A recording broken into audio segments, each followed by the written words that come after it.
귀한 하나님의 말씀 봉독 같이 할 때에 사도행전 22장 5절에서 15절까지입니다. 사도행전 22장 5절에서 15절 한 절씩 교독하겠습니다. 이에 대제사장과 모든 장로들이 내 증인이라 또 내가 그들에게서 다메섹 형제들에게 가는 공문을 받아가지고 거기 있는 자들도 결박하여 예루살렘으로 끌어다가 형벌받게 하려고 가더니 가는 중 다메섹에 가까이 갔을 때에 조심해요. 후련히 하늘로부터 큰 빛이 나를 둘러 비치며 내가 땅에 엎드러져 들으니 소리 있어 이르되 사울아 사울아 네가 왜 나를 박해하느냐 하시거늘 내가 대답하되 주님 누구시니까 하니 이르시되 나는 네가 박해하는 나사렛 예수라 하시더라. 나와 함께 있는 사람들이 빛은 보면서도 나에게 말씀하시는 이의 소리는 듣지 못하더라. 내가 이르되 주님 무엇을 하리이까? 주께서 이르시되 일어나 다메섹으로 들어가라. 네가 해야 할 모든 것을 거기서 누가 이르리라 하시거늘 나는 그 빛의 광채로 말미암아 볼 수 없게 되었으므로 나와 함께 있는 사람들의 손에 끌려 다메섹에 들어갔노라. 율법에 따라 경건한 사람으로 거기 사는 모든 유대인들에게 칭찬을 듣는 아나니아라 하는 이가 내게 와 곁에 서서 말하되 형제 사울아 다시 보라 하거늘 즉시 그를 쳐다보았노라. 그가 또 이르되 우리 조상들의 하나님이 너를 택하여 너로 하여금 자기 뜻을 알게 하시며 그 의인 보게 하시고 그 입에서 나오는 음성을 듣게 같이 읽겠습니다. 내가 그를 위하여 모든 사람 앞에서 내가 보고 들은 것에 증인이 되리라. 아멘. 자리에 앉으시고요. 저희 교회 행정 또 운영 담당하면서 너무나 귀한 일을 맡아주고 계신 우리 정병화 목사님께서 귀한 말씀 전해주시겠습니다.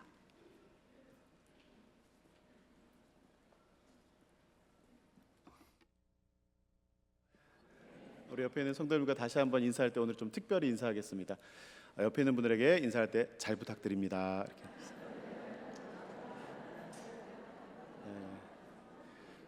이렇게 인사한 이유는 일주일에 한 번 주님께 드리는 이 주일 예배 너무나 귀하고 소중한데 이 예배 옆에 계신 분이 내 예배를 망치면 한 주를 망치는 것입니다.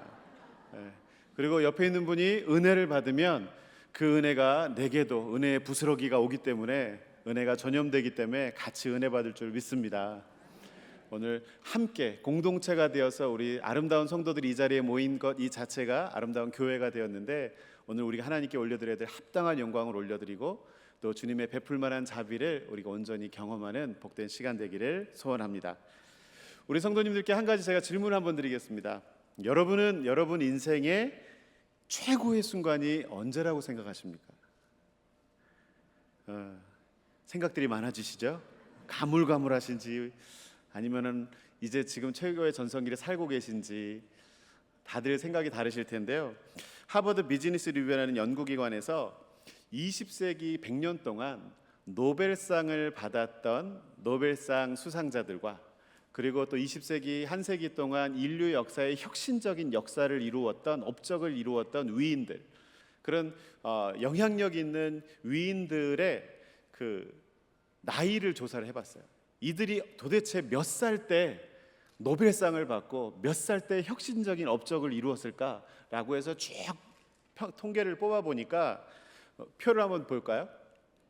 그 표를 보니까 저렇게 나왔어요. 100년 동안 우리 소위 말해서 우리 인류 역사에 지대한 공헌을 했다고 하는 사람들이 언제 역사에 영향을 미쳤는지 대부분 지금 파란색은 노벨상 수상자를 말하는 것이고 또 회색으로 되어 있는 것은 인류 역사의 어떤 혁신을 일으켰던 위대한 발명을 했던 사람들을 말하는 것입니다. 그런데 두 그래프가 어떤가요? 거의 비슷하죠. 이 두 그래프의 결과를 보면 모두 대략적으로 30대 후반 무렵에 최대치를 보여주고 있습니다. 위대한 성과를 얻은 사람들 중 많은 사람들이 저 30대 후반 저 나이에 대부분 다 성공을 거두었다는 것입니다. 그리고 50대 이후에 성공을 이룬 사람은 매우 적어서 14% 정도밖에 되지 않는다고 그래요. 이거 반대 말하면 큰 성공을 이룬 사람들 중 85%가 50대 이전에 이미 성공하고 50대 이후로 넘어가면 별 볼 일 없다. 검사 결과니까 이거는 팩트입니다. 팩트. 네, 이 결과를 보면서 여러분은 어떤 생각이 드시나요? 저만 해도 이제 50의 그 경계선에 있는데 저도 이제 한물 갔네요. 그러면 이제 소망이 없는 거 아닌가? 이 결과만 놓고 보면 사실은 우리 인생의 성공을 얘기하기엔 너무나도 비참하고 우울하고, 그리고 사실 이 결과에 대해서는 인정은 해야겠지만 사실 받아들이기는 싫은 그런 심정이 들 것입니다. 여러분이 이 조사 결과에 대해서 어떻게 생각하세요? 저처럼 공감할 수 없다, 난 거부하겠다라는 쪽이세요? 아니면 공감이 된다, 나도 그랬으니까 뭐 이런 쪽이세요? 이 연구의 기준대로라면 어떻게 보면 많은 사람들이 성공했다라고 하는 기준은 연구의 결과물, 그리고 상을 받은 것, 그리고 세상의 인정을 받은 것, 이것을 가지고 사실 그 30대 후반에 많은 업적을 이루었다라고 얘기하고 있는데, 모든 사람의 인생을 이 기준만 놓고 평가하기에는 무리가 있습니다. 왜냐하면 우리가 알고 있듯이 우리의 삶은 단순히 상 받는 것으로 그치는 것이 아니고, 그리고 어떤 것을 발명해야만 성공하는 인생이 아니고, 각자에게 성공의 기준이 너무나도 다르기 때문에 그렇습니다. 우리가 살아오는 인생의 가치라고도 말할 수 있고, 우리가 살아가고 있는 믿음의 표대라고도 표현할 수 있는 이 기준이 다르면 이 성공이 언제냐라는 것은 또 무의미해지는 것이죠. 그래서 대부분의 사람들에게 인생의 전성기가 언제입니까? 라고 물어보면 대부분 자기 자신의 어떤 한 과거의 시점을 얘기한다는 것입니다.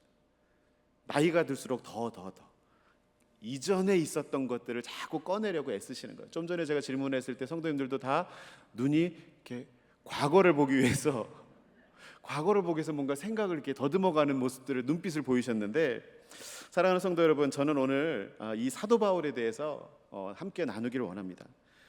여러분, 또 이 사도 바울은 예수님을 만나고 몇 살 때 하나님의 부르심을 받고 순교했는지 아시나요? 사도 바울이 언제 예수님을 만났는지 아세요? 성경의 얘기를 쭉 분석해 보면 사도 바울이 이 스데반 집사가 순교하던 그 자리에 있었잖아요. 스데반 집사가 순교하던 시간이 AD 32년경이었어요. 그리고 이때 청년이라 불리는 사도 바울이 20대 후반에서 30대 초반이었을 것이라고 성경학자들은 이야기합니다. 그리고 그가 마지막 서신서 쓴 빌레몬서를 썼을 때가 61년에서 62년경 저작이 되었다라고 성경학자들이 얘기하거든요. 그러면 스데반이 죽고 사도 바울이 예수님을 만나던 순간이 어림잡아 30대의 나이에 예수님을 만났고, 그 다음에 마지막 서신서 복음서를 쓴 것이 62년에서 61년이면 그가 60 정도 나이가 되었을 때에, 60살의 나이가 되었을 때에 그의 사명을 다하고 하나님의 부르심을 받았다는 것입니다. 그러면 30살의 주님을 만나고 60살의 주님의 부르심을 받았는데, 이 30년의 삶을 살면서 사도 바울에게는 언제가 인생의 전성기였을까요? 여기에 대한 대답은 잠시 미뤄두겠습니다. 우리가 올해 1월 첫 주부터 우리 사도행전 강해 설교를 하면서 사도행전에 펼쳐지는 예수님이 승천하신 이후에 예수님의 제자들, 남겨진 이 땅의 사도들을 통해서 이루어진 복음의 역사들을 계속 묵상하고 있습니다. 그리고 오늘 우리가 잘 알듯이 이 사도행전의 주인공과도 같은 이 사도 바울이 주님을 만난 이후에 변화되어서 3차례나 전도 여행을 떠나고 예루살렘뿐만이 아니라 이방 지역까지 두루두루 돌아다니면서 복음의 역사를, 복음의 행전들을 써내려간 것들을 우리가 묵상했습니다. 사도 바울은 여러분이 잘 알고 계시는 것처럼 혈통 있는 유대인이었어요. 그리고 율법에 누구보다 열심히 있는 사람이었습니다. 갈라디아서 1장 13절 14절이 이렇게 나오는데 함께 보실까요? 내가 이전에 유대교에 있을 때에 행한 일을 너희가 들었거니와 하나님의 교회를 심히 박해하여 멸하고 내가 내 동족 중에 여러 영갑자들보다 유대교를 지나치게 믿어 내 조상의 전통에 대하여 더욱 열심히 있었으나, 지나치게 믿었고 그리고 전통에 대해서 굉장히 열심을 가졌다. 유대교 전통에 대한 수호자였다는 얘기를 고백하고 있습니다. 근데 바울이 스데반 집사가 순교당하는 순간에도 이 가해자들의 무리 속에 함께 있었던 사람이고, 그리스도인들을 잡아 죽이기 위해서라면 예루살렘에서 다메섹까지 오늘날 한 직선 거리로 해서 140마일 정도 되는 거리입니다. 140마일이나 되는 거리를 그 당시에는 교통편도 편치 않았고 길도 좋지 않았기 때문에 며칠씩이나 걸리는 거리인데, 그리스도인을 잡기 위해서라면, 그리스도인을 죽이기 위해서라면 먼 길 마다하지 않고 팔 걷어붙이고 나섰던 사람이라는 것입니다. 왜? 그 그리스도인들을 죽여야만, 그리고 그리스도인들을 죽여야만 우리의 유대 전통과 여호와 하나님에 대한 신앙을 어지럽히는 자들을 정리할 수 있었으니까. 신앙의 순결성과 신앙의 순수성을 지키기 위해서 그 열심을 내고 살았던 것입니다. 스데반 집사가 순교당하는 순간에 자신의 열심과 소신과 확신 속에서 살아왔던 삶, 그리고 먼 길도 마다하지 않고 달려갔던 그의 인생 속에서 어쩌다가 사도 바울이, 어떻게 사도 바울의 인생이 하루아침에 180도 바뀔 수 있었을까요? 한 번 회심한 다음에 이제는 멈추지 않는 기관차처럼 30년 동안이나 끊임없이 멈춤 없이 복음 사역을 위해서 달려가는 사도의 일을 감당했습니다. 복음을 위해서 매도 맞고요, 감옥에도 갇히고요, 풍랑도 만나고요, 모진 고초를 다 겪었는데 어떻게 그는 이 복음 사역을 멈추지 않고 계속 지속할 수 있었을까요? 네, 이 대답은 여러분이 이미 알고 계세요. 누구와의 만남 때문에 그렇습니까? 예수님과의 만남 때문에 그렇습니다. 사도행전 9장에 다메섹으로 그리스도인들을 잡으러 가는 이 사도 바울 앞에, 사울이라 불리던 그 사도 바울 앞에 호련히 예수님이 빛과 음성으로 나타나셔서 만나 주시죠. 오늘 본문인 7절 8절에서도 이 사도 바울이 이 사건을 다시 언급하고 있는데요, 7절 8절에 이렇게 말합니다. 사울아 사울아 네가 왜 나를 박해하느냐 하시거늘 내가 대답하되 주님 누구시니까 하니 이르시되 나는 네가 박해하는 나사렛 예수라 하시더라. 예수라는 존재가 허황되다고 생각했고, 예수라는 존재, 예수가 가르치는 그 도는 잘못된 것이라 여기고 확신 속에 살아가다가 초자연적으로 자신의 눈을 멀게 하고 그 다음에 음성으로 나타나서 자기가 거부할 수 없고 부인할 수 없는 상황으로 만나 주셨을 때에 사도 바울이 그 자리에서 고꾸라질 수밖에 없었습니다. 성경을 보면요, 사울이라 불리던 이 바울이 출신 성분도 길리기아 다소 출신으로 시골 동네가 아니었어요. 도시였어요. 그리고 로마 시민권을 갖고 태어났어요.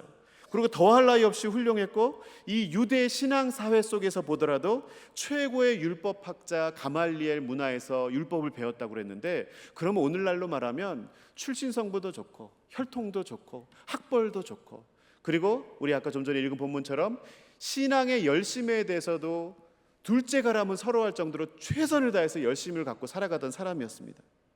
그냥 이 내용만 보면 사도 바울은 이 30살에 예수님 만나기 직전에도 이미 인생의 전성기를 구가하고 있었던 사람입니다.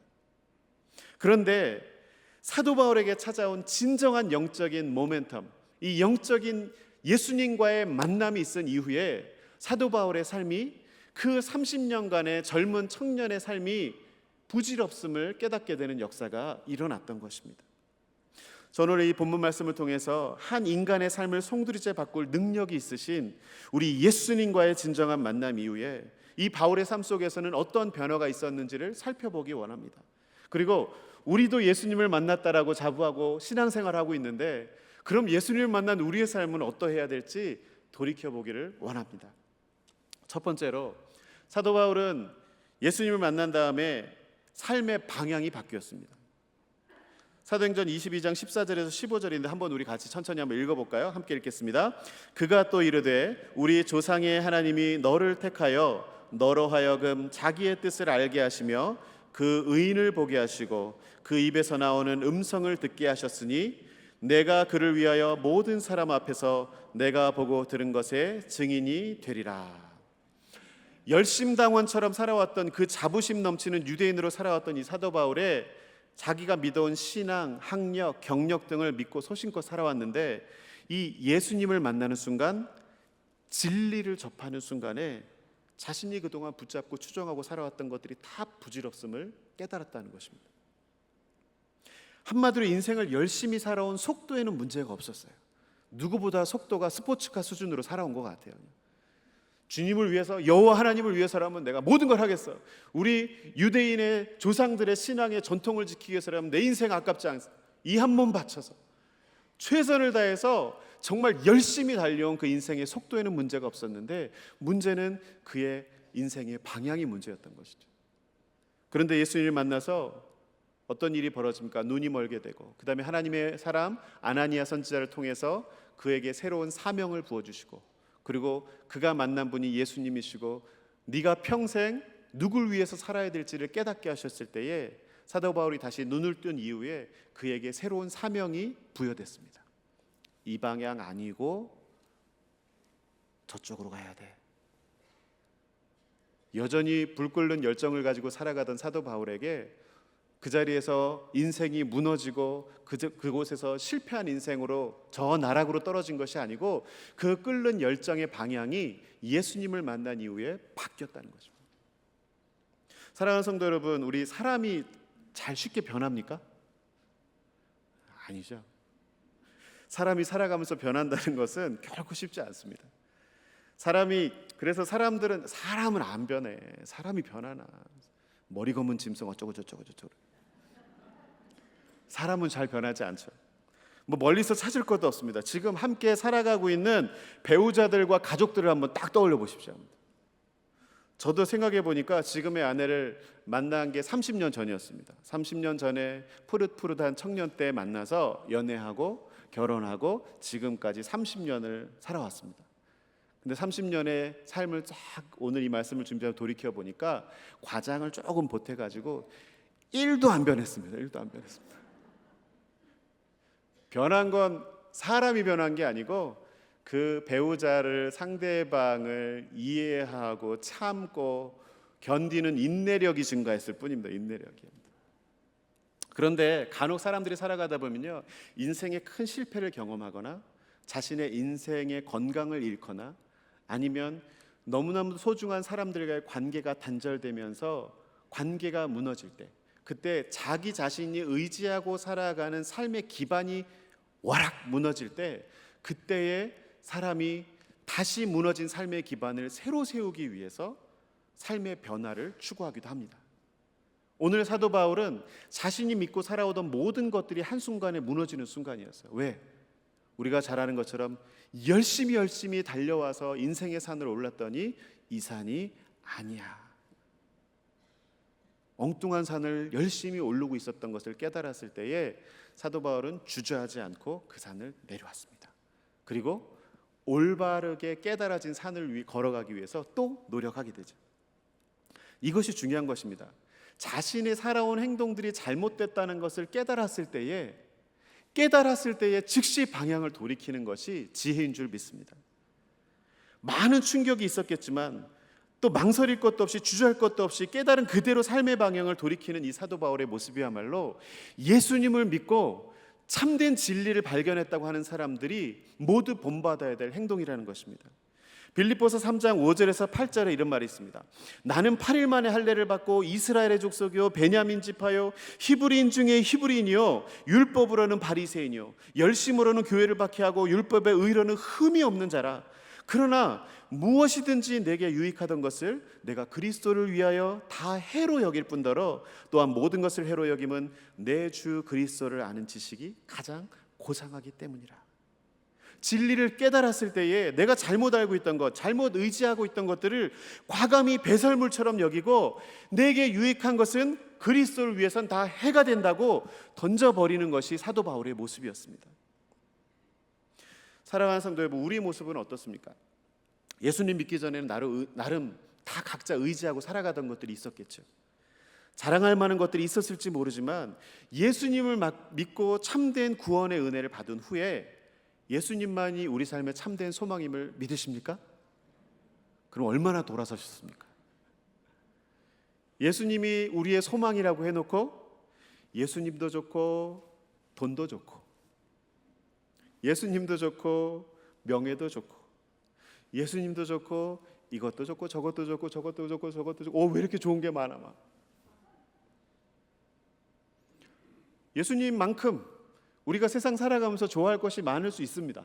그게 문제는 아니죠. 근데 문제는 뭐냐면 살아가다 보면 예수님보다 좋다고 말하는 것들이 많아질수록 예수님보다 예수님은 뒷전이고 그것을 쫓고 살아가는 우리의 모습을 발견하게 되기 때문입니다.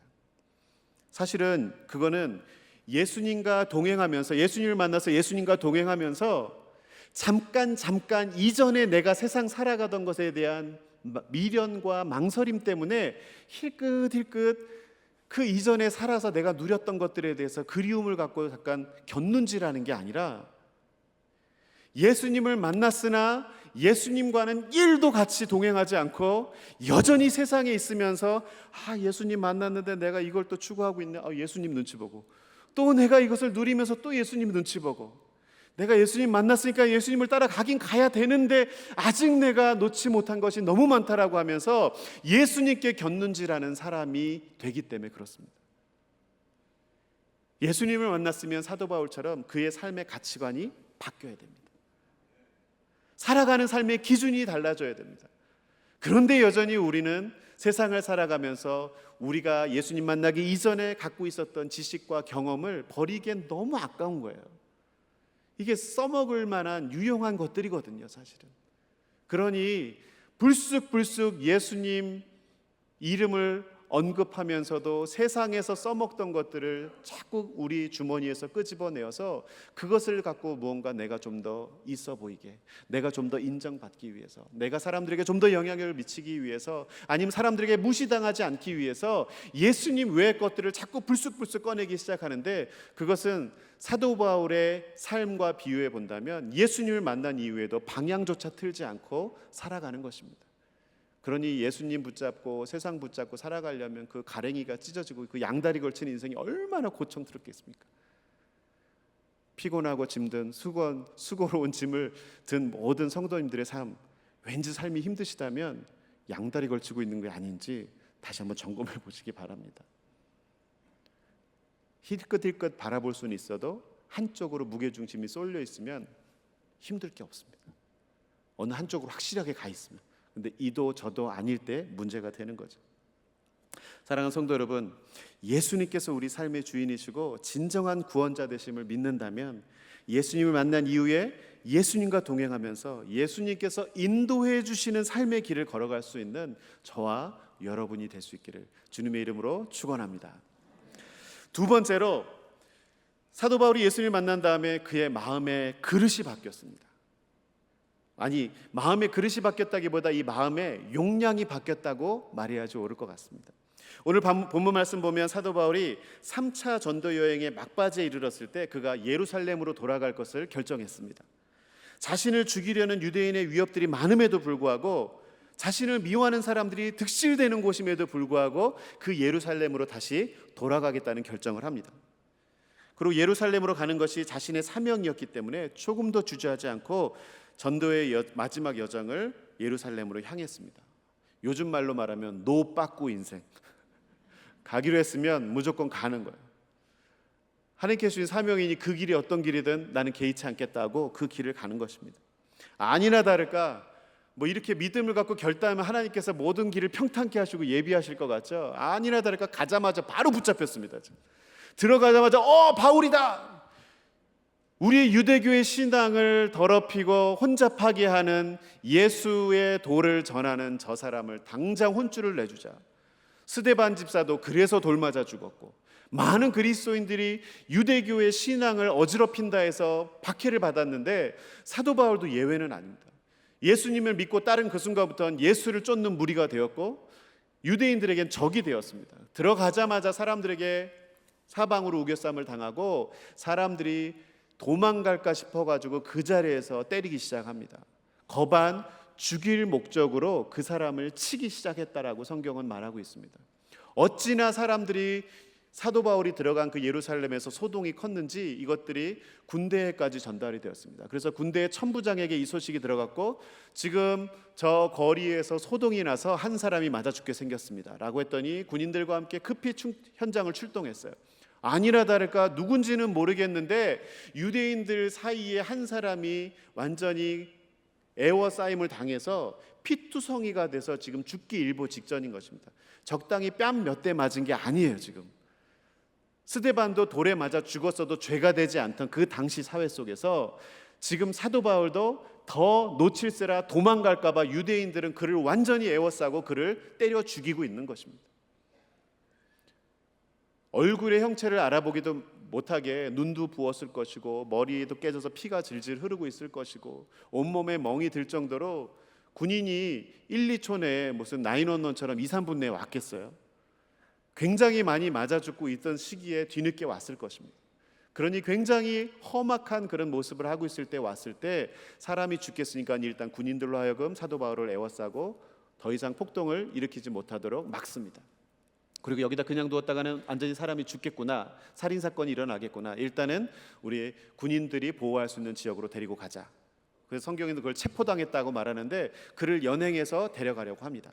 그런데 오늘 성경 본문을 보면 이 연행되어져서 이제 자신이 죽을 뻔한 위기에서 구조되었고 그 죽을 뻔한 위기에서 구조받아서 안전한 곳으로 이동해야 되는 그 상황에 정체성도 알지 못하고 이 사람이 누군지도 모르고 군인들에 의해서 보호받던 이 사도 바울이 갑자기 아주 유창한 헬라어를 가지고 이 군대 천부장에게 말합니다. 나에게 저들에게 말할 수 있는 시간을 달라. 내가 저들에게 할 말이 있으니 말 좀 하게 해주시오. 누군지 몰랐고 피투성이가 되고 진짜 어떻게 보면은 행색이 전도 여행한 끝자락에 왔던 사도 바울이기 때문에 모습도 그렇게 남루한 모습이었을 것입니다.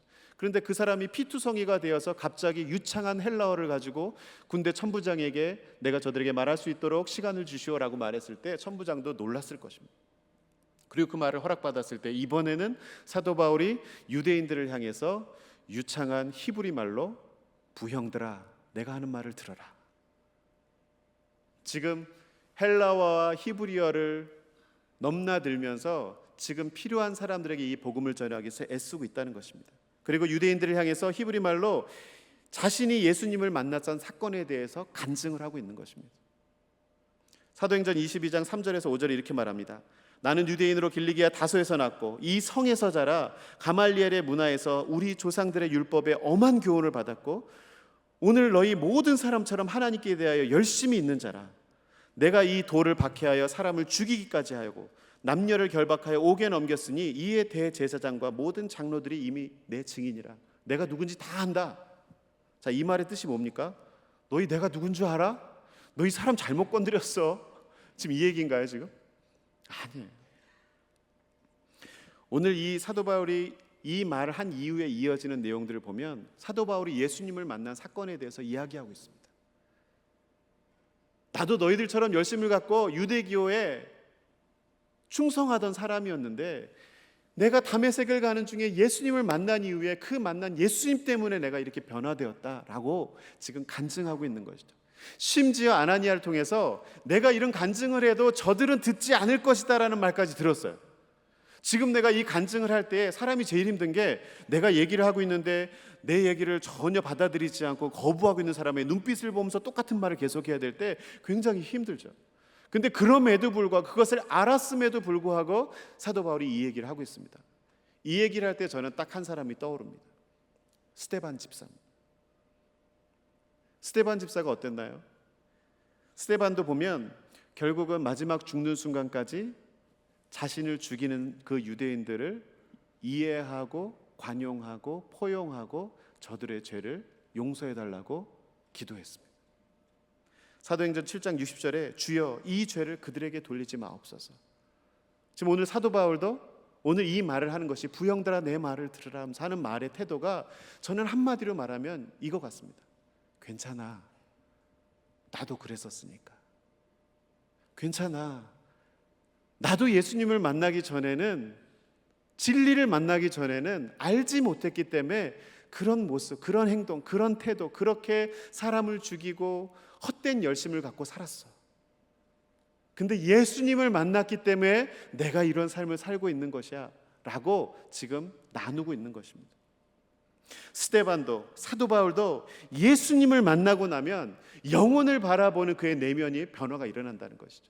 그릇이 바뀌는 거예요. 스데반도 이 참된 복음을 경험하면 이해 못할 사람도 없고요, 인내 못할 상황도 없고요, 용서하지 못할 사람도 없다는 겁니다.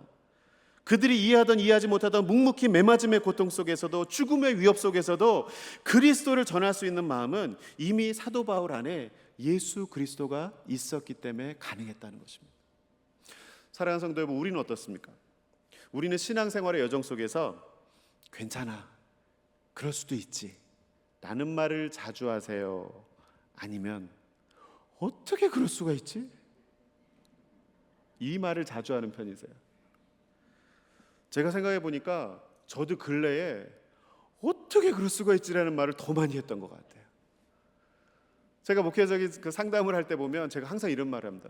제가 많은 성도님들을 찾아봤지만 보통 50대 이전에는 혈기가 왕성해가지고 어떻게 그럴 수 있어라는 말을 많이 하지만 그래도 50이 넘어가고 60이 되고 이순이라고 귀가 순해지고 인생에 어떤 그런 연륜이 생기고 또 진리를 터득하면 마음이 부드러워져서 아예 그럴 수도 있지라고 한다고 했습니다. 근데 가만히 보니까 어떤 장로님께 말했더니 아니래, 70이 돼도 그럴 수도 있지가 아니라는 거예요.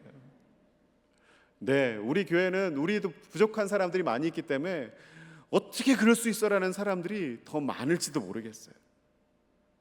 그런데 오늘 이 사도 바울의 말씀을 보면 우리가 예수님을 만났다면 우리의 신앙생활의 삶 속에도, 우리 인생의 삶 속에도 그럴 수도 있지. 그들이 옳다는 게 아니에요. 그들이 잘했다는 게 아니에요. 잘못할 수 있어요. 실수할 수 있어요. 그리고 여전히 미성숙해서 수많은 사람들을 괴롭히고 관계를 깨는 사람이 있을 수 있어요. 그런데 교회라는 곳이 죄된 본성을 가지고 하나님 앞에 끊임없이 거룩해지기 위해서 노력하고 고군분투하는 죄인들의 모임이라는 것을 알고 있다면 예수님을 먼저 받고 은혜 받은 자가 그럴 수도 있지. 누군가가 기다려주지 않으면, 누군가가 용서해주지 않으면, 누군가가 배려하지 않으면 저 사람들이 언제 예수님을 제대로 만날 수 있겠어? 예수님을 만날 수 있도록 매도 맞아주고 예수님을 만날 수 있도록 끊임없이 고난을 당해주는 것이 예수님을 만난 사람들의 모습이라는 것입니다. 우리 사랑하는 성도님도 이 예수님을 만나셨다면 좀 더 우리 삶 가운데 넉넉하고 여유 있는 마음의 그릇을 가질 수 있기를 주님의 이름으로 부탁드립니다. 마지막으로 사도 바울은 예수님을 만난 다음에 이 삶의 결승점이 바뀌었습니다.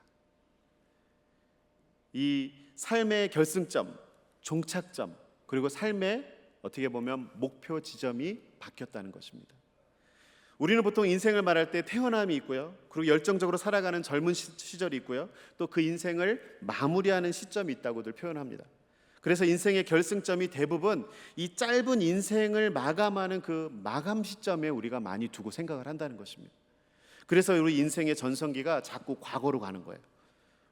그리고 점점점 조급해져요, 인생의 전성기를 얘기하면. 그런데 하나님의 생각도 그럴까요? 우리는 우리 인생의 종착점이 어딥니까? 라고 하면은 주님 부르시는 그 순간 이렇게 얘기하겠지만 하나님은 우리를 향한 계획의 종착점이 우리가 이 땅에서 생을 마감하는 순간일까?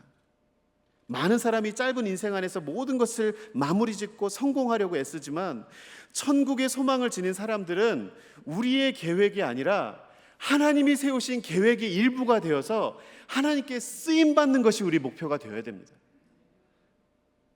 나 중심으로 하나님이 내 인생에 어떤 일을 행하실까? 하나님께서 내 인생에 내가 예수님을 믿었으니 어떤 복을 주실까? 내 중심, 내 인생, 내 계획을 세우는 것이 믿음 생활이 아니고 하나님을 만난 다음, 예수님을 만난 다음에는 도대체 예수님은 나를 만나 주셔서 그분이 하실 일에 내 인생을 어떻게 사용하시려고 나를 만나 주셨을까? 나는 예수님이 하시는 그 계획에, 놀라운 마스터 플랜에, 구원 계획에, 하나님의 나라의 놀라운 역사에 어떤 부분에 쓰임받게 해주실까? 그것을 궁금해하는 것이 우리 인생이 되어야 된다는 것입니다. 천국의 소망을 지닌 사람들은, 하나님의 사람들은 우리의 계획이 아니라 하나님의 계획 속에 살아가는 자들이라는 거예요. 우리는 이미 청년의 때가 지났다고 해도, 또 무언가 새로운 것을 시도하기엔 너무 늦은 나이라고 해도, 직장에서 정년 은퇴를 했기 때문에 이제 우리 인생은 하나님의 계획 속에서 뭐 쓸 것이 없다? 아닙니다. 여전히 우리는 우리 인생의 어느 순간에도 하나님의 계획 속에서 현재 진행형임을 믿으시기 바랍니다. 하나님의 시간표는 우리랑 많이 달라요. 고린도전서 3장 6절 한번 우리 다 같이 읽어볼까요? 다 함께 읽겠습니다. 나는 심었고 아볼로는 물을 주었습니다. 오직 하나님은 자라나게 하셨나니. 바울도 그의 인생의 모든 열정을 다해서 30년 동안이나 사명을 감당했지만 하나님의 계획은 고작 30년의 멈춰져 있지 않았습니다. 수천 년이 지난 지금까지도 바울의 그 삶을 통해서 수많은 영혼들이 구원받고 있는 구원의 역사가 일어나고 있습니다. 사도 바울의 인생은 최소한 몇천 년짜리인 거예요. 많은 사람들이 인생의 결승점을 짧게 잡다 보니까 더더욱 이 세상의 사소한 것들에 매여 살게 되는 것입니다. 살아가는 동안 일단 주위 사람들에게 어느 정도 칭찬도 좀 들어야 될 것 같고, 대단하세요 라고 하는 부러운 소리도 들어야 내가 성공한 것 같고, 그리고 또 어느 정도 사람에게 인정을 받아야지 내가 잘 살고 있구나라는 안심도 들고, 믿음 생활도 교회에서도 어느 정도 직분을 가지고 많은 일을 감당해야지 내가 건강한 믿음 생활을 한다고 여기기 쉽다는 것입니다. 그런데 정말 하나님의 생각도 그러실까요? 우리가 예수님을 만난 이후에 참된 인생의 주관자가 누구이신 줄 알았다면 그분 한 분만 바라보고 그분만 만족하면 그만인데, 주님 됐어요? 오케이, 그거면 끝인데 왜 이렇게 주님께 인정받는 것 외에, 주님의 오케이 사인을 받는 것 외에 우리가 갖추어야 될 것이 많은지 모르겠습니다. 물질도 이 정도는 갖추어야 성공했다 말할 것 같고, 지식도 이만큼 가져야 될 것 같고, 뭐도 이만큼 갖추어야 될 것 같고, 사람의 관계도 이 정도는 해야지 성공적이고 안정적이라 할 것 같고. 사도 바울이 얼마나 많은 친구가 있었을까요? 예수님의 12 제자들은 얼마나 많은 집을 갖고 있었을까요? 우리가 소위 말해서 세상적으로 성공했다고 하는 물질과 관계와 명예와 이런 모든 것들이 예수님 볼 때 성공했던 그 예수님의 제자들과 예수님의 사람들에게는 없던 것들이었습니다. 그런데 예수님은 그들의 인생을 수천 년짜리 계획으로 바꾸셔서 지금도 모든 인류가 알게 하는 최고의 성공을 누리게 하시는 것입니다. 우리가 예수님 외에 너무나도 군더더기에 많으면 안 되겠어요. 갈라디아서 1장 10절에 이렇게 말합니다. 이제 내가 사람들에게 좋게 하려 하나님께 좋게 하랴 사람들에게 기쁨을 구하랴.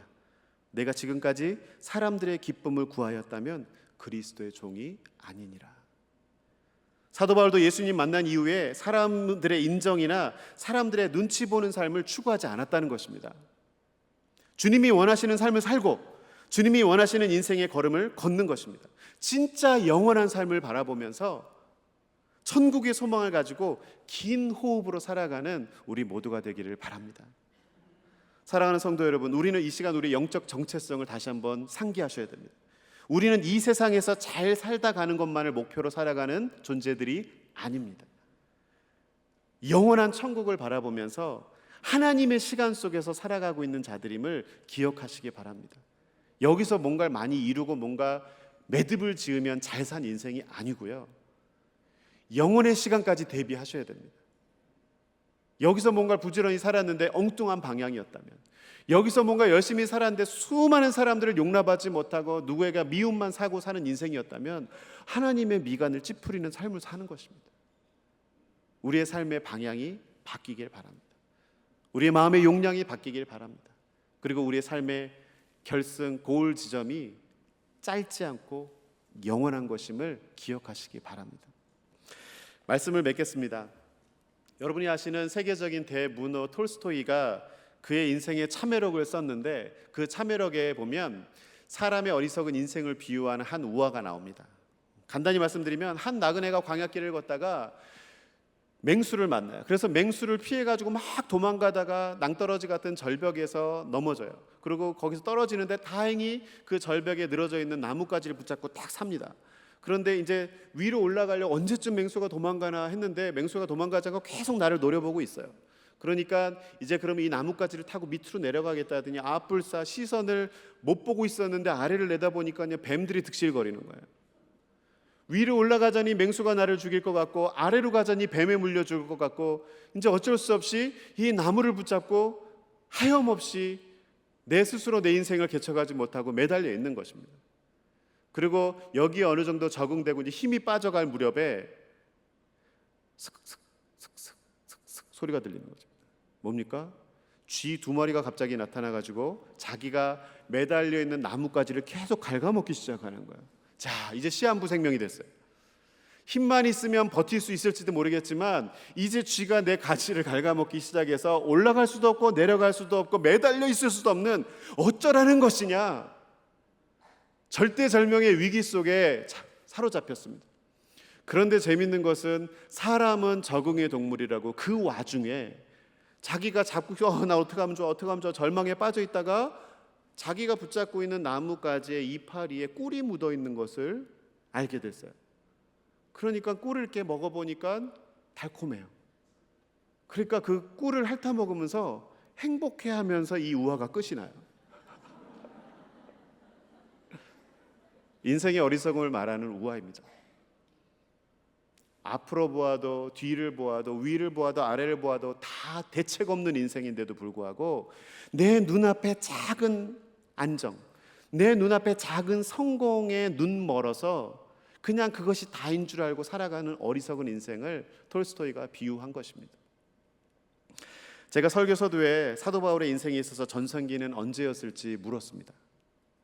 사도 바울에게 있어서 전성기는요, 다메섹 도상에서 예수님을 만났을 때가 아니라 그 만남 이후에 완전 180도 바뀌어진 그 인생의 목적을 가지고 하나님이 부르는 순간까지 달려갔던 그의 모든 인생, 그리고 그의 삶 전체가 인생의 전성기였습니다.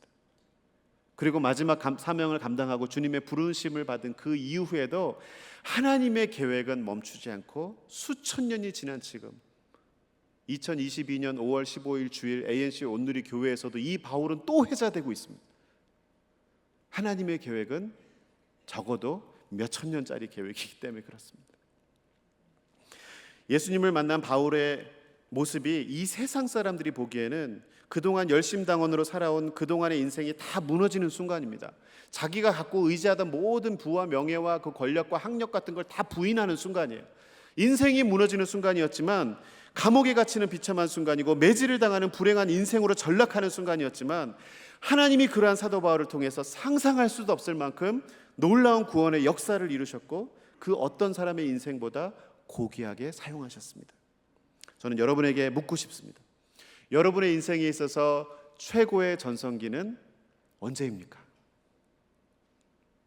아니, 무엇을 기준으로 여러분의 전성기를 이야기하고 싶으십니까? 하나님 앞에 자랑할 수 없는 것들을 가지고 우리 인생을 이야기하고 싶으세요?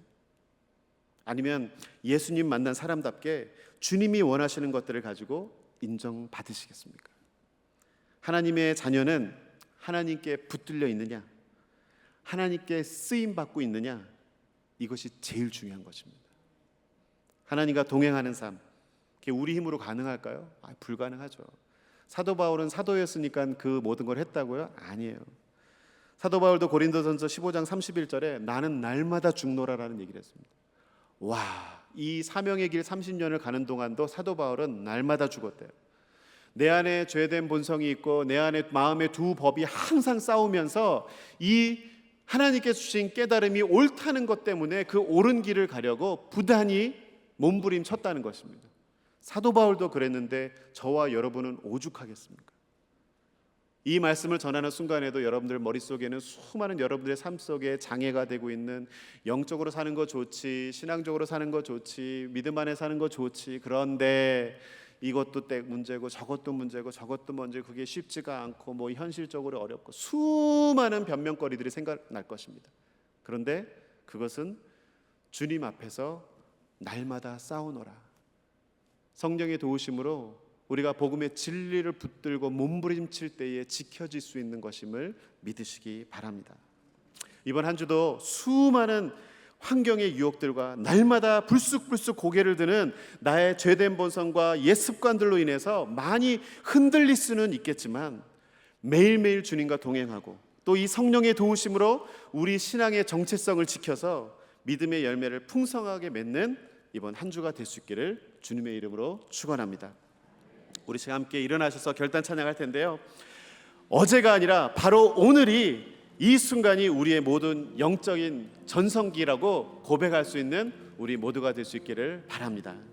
우리 함께 찬양으로 우리 믿음의 고백을 주님께 올려드리겠습니다. 지금 이 시간 우리 가운데 함께 하신 주님을 바라보며 믿음으로 찬양하기를 소망합니다. 따스한 성령님, 따스한 성령님, 우리 마음의 눈으로 바라봅니다. 마음으로 보내 내 몸을 감싸며 주어지는 평안 만족함을 느끼네. 다시 한번 고백합니다. 우리 진심을 담아 낯선 성령님, 따스한 성령님 마음으로 보내, 마음으로 보내.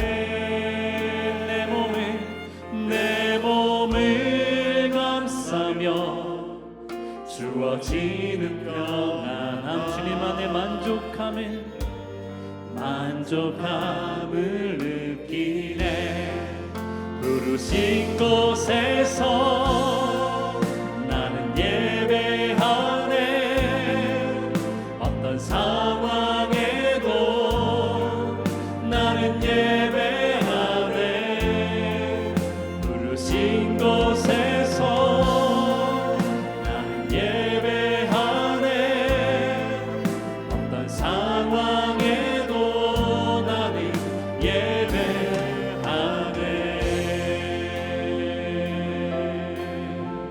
사랑과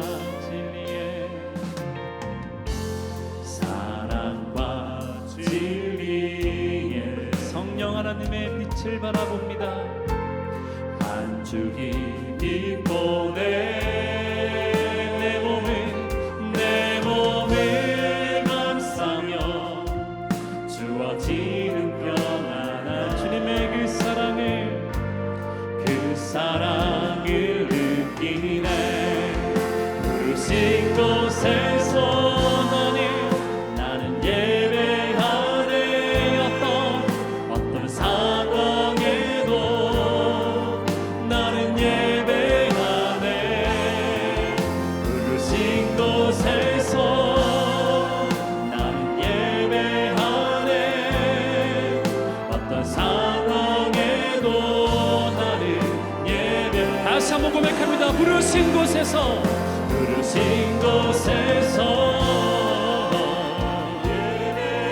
예배.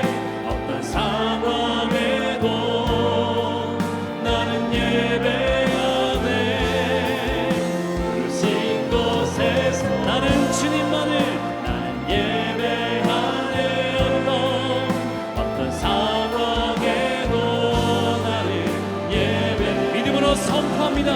내가 걸어갈 땐 길이 되고, 내가 걸어갈 땐 길이 되고, 살아갈 때 삶이 되는 그곳에서 예배하네.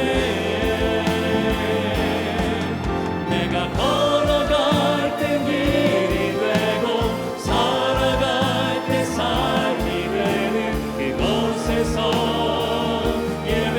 다시 한번 믿음으로 선포합니다. 내가 걸어갈 땐 길이 되고, 살아갈 때 삶이 되는 그곳에서 예배하네.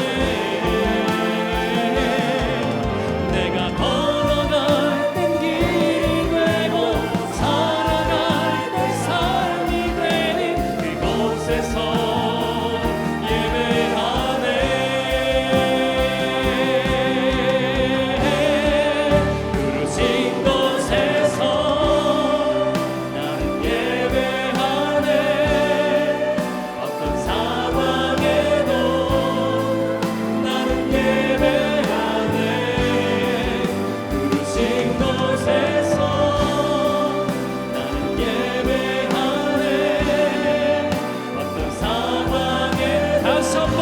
결단의 마음을 드리며 우리 두 손을 높이 들고 부르신 곳에서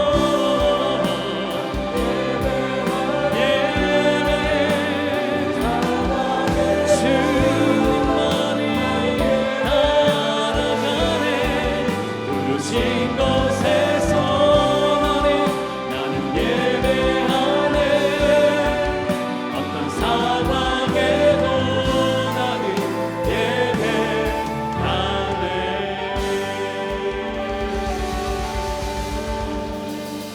우리 두 손을 함께 우리 마음에 한번 모으겠습니다. 가슴에 모으겠습니다. 기도하겠습니다. 하나님, 오늘 이 시간 우리의 주신 말씀을 붙잡고 기도합니다. 우리도 예수님을 만났다면 사도 바울처럼 인생의 방향이 양다리 걸치는 인생이 아니라 주님을 향해 온전히 돌아서는 인생이 되게 하여 주시옵소서. 또한 주님을 만났던 수많은 믿음의 선조들처럼 예수님의 마음을 가지고 모든 영혼들을 바라보며 사랑하는 그런 넉넉한 마음을 허락하여 주시옵소서. 그리고 짧은 인생만을 바라보며 달려가는 어리석은 인생이 아니라 영원한 하늘나라 천국의 소망을 가지고 주님의 인도하심을 의지하며 살아가는 인생이 되게 하여 주시옵소서. 오늘도 우리를 사랑하셔서 예배 가운데 임재하여 주시고 우리를 만나 주심에 감사합니다. 이번 한 주도 주님 때문에 영원한 하늘나라를 꿈꾸며 사는 복된 인생이 되게 하여 주시옵소서. 오늘도 주님께 만나기 위하여 주님께 예배하러 나오면서 우리의 물질을 여러 모양으로 구별하여 올려드립니다. 세상을 살아가는 동안 물질이 우리의 우상이 되지 않게 하시고 명예가 우리의 우상이 되지 않게 하시고 하나님의 영광을 위해 거룩하게 모든 것을 구별하여 드릴 수 있는 우리 모두가 되게 하여 주시옵소서. 여호와는 너에게 복을 주시고 너를 지키시기를 원하며 여호와는 그의 얼굴을 너에게 비추사 은혜 베푸시기를 원하며 여호와는 그 얼굴을 내게로 향하여 드사 평강 주시기를 원하노라.